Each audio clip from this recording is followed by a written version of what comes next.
In the King James Version, the eighth commandment is thou shalt not steal, right after adultery and right before snitching on your neighbor or coveting your neighbor's ass. In Hudson County, New Jersey, the eighth commandment comes with an asterisk that adds, unless it fell off the back of a truck. So with that in mind, this is the story of Richie Ventola. The year is 1974. Richie is 30 years old. His life has been almost perfect up to this point. He has lots of friends that he grew up with, lives with his needy wife in a Weehawken duplex downstairs from his mother, to whom he is devoted. His mom would tell you, Richie is a good boy, takes her to church every Sunday. Richie has the best tropical aquarium in the neighborhood. His fish are well taken care of. Richie was in the Air Force. Once he was in the Honor Guard for President Johnson in Korea.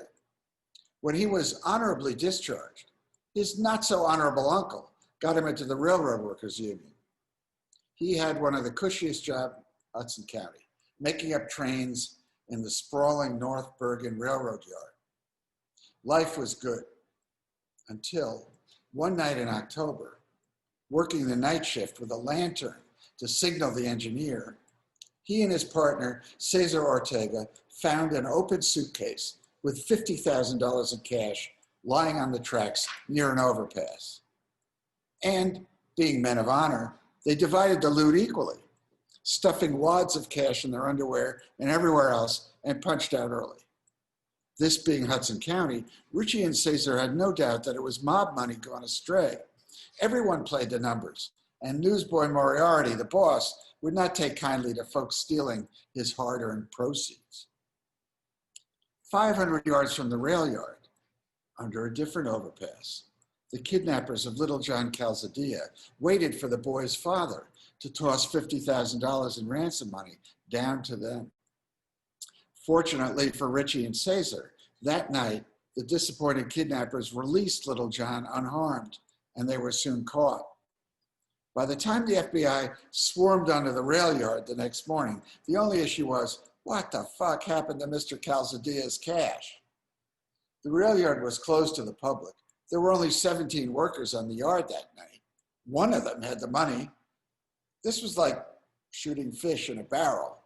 Now, this is the point in the story where human nature takes over. It's not pretty. There were 16 workers who met with the FBI that first day. Cesar Ortega was absent. He was on a plane to the Dominican Republic en route to spending his newfound fortune. Richie's stash was in a bowling bag in his mother's closet upstairs. If only the FBI had said to the workers, look, we can understand why someone might think it was their lucky day, finding all that cash, but this is the real situation. The father of a kidnapped boy has been totally traumatized. He tossed the ransom money off the wrong bridge, needlessly endangered the life of his only child. Thank God little John is safe, but the dad had to piece together the cash by borrowing it from everyone he knew, including his dry cleaner. Now he's shaken and desperate. Please help us get this money back to him. We'll forget this ever happened. But, of course, they didn't. They're cops, after all. They threatened that whoever had the money will be prosecuted for a federal felony, faces serious prison time, and every minute the money is not returned, that time gets longer. Instead of appealing to Richie's caretaker personality, which would have worked, they paralyzed him with fear. He only had half the money. Giving half back wouldn't cut it. Who knew where Cesar was? Besides, he couldn't snitch on Cesar, who was a really tough guy, reputedly had a gun. He needed to get with Cesar and together return the money. But by the time Cesar got back from his long weekend in the DR, he had spent $3,100, told Richie just to keep his fucking mouth shut or else. In the meantime, the U.S. attorney subpoenaed all 17 workers to the grand jury. All 17 denied they knew anything. Then the FBI asked all 17 to take a polygraph test. 16 workers, including Cesar Ortega, agreed and all passed. Richie had a friend, Kevin, who had just passed the bar, said he'd help him out. On Richie's behalf, he informed the FBI that Richie didn't believe in polygraph as a matter of principle, and thus refused to take the test. At that point, Richie Ventola became a training vehicle for every FBI interrogation technique, primarily good cop, bad cop. The bad cop conspicuously followed Richie everywhere, threatened him. Good cop called Richie to meet him in the park, made sure the bad cop didn't follow. In the park, the agent said, "Don't tell me if you have the money. Don't say anything that might incriminate yourself. We know you have the money. I'm not supposed to be here. I'm on my own time. Don't tell anyone. But this is what you have to do. Get the money to a priest. They have a right to not reveal the source. Have the priest get the money back. Maybe things will blow over." Now, this made sense to Richie, but how to get the money to a priest if he's being followed? Meanwhile, the bad cop cornered one of Richie's friends, Joey, and Joey confessed he knew Richie had the money. Bad cop brought Joey to Richie, and then Richie confessed. Richie told him about Caesar. It was 3 weeks since the kidnapping. Richie and Caesar were indicted on 2 counts of possession of kidnap ransom money and perjury before the grand jury, or, for purposes of tonight's exercise, violating the 3rd and 8th commandments, taking the name of the Lord in vain, and stealing something that did not fall off of a truck. As federal defender, I was assigned to represent Richie. Caesar immediately copped a plea and agreed to testify for the prosecution. Now, I have to admit, I am a competitive guy, and I like to win. And I couldn't stand the U.S. attorney making a federal case out of this bullshit.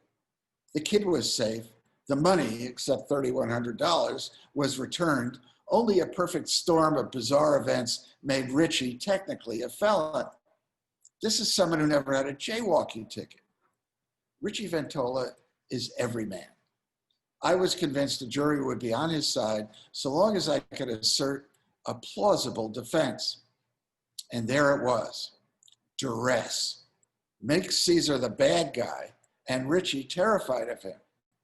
So he lied to the grand jury out of fear and was in the course of getting the money to a priest as instructed by the FBI when Joey spilled the beans. Once he knew it was ransom money, he never intended to keep 1 penny. And so we went to trial.